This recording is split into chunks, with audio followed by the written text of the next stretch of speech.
Questi sono i gradini storici di quello che fu il porto di Padova, l'ingresso buono della città per chi proveniva da Venezia. Col tempo è diventata una zona degradata, poi di nuovo ripresa. Le manifestazioni di oggi, le Dragon Boat, ma anche la volontà di cittadini permettono di far vedere che il portello può rivivere e rivivere molto bene. La lunga scalinata in trachite, la porta monumentale, le bricole, tutto è rimasto com'era quando dal Burchiello i passeggeri scendevano dopo essere partiti da Venezia, la prima immagine di Padova.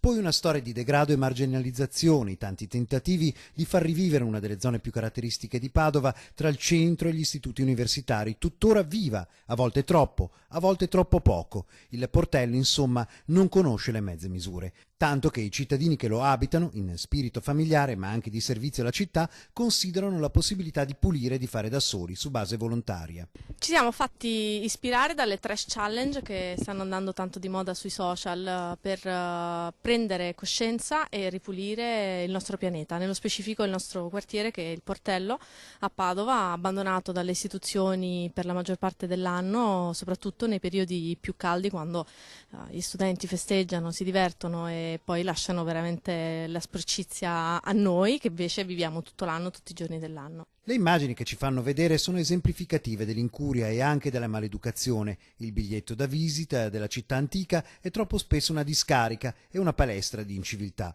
E il fatto che famiglie con bambini svolgono un'educativa opera di sensibilizzazione non può bastare. Qui vedo che hai un bottino di mancanza di attenzione, diciamo così.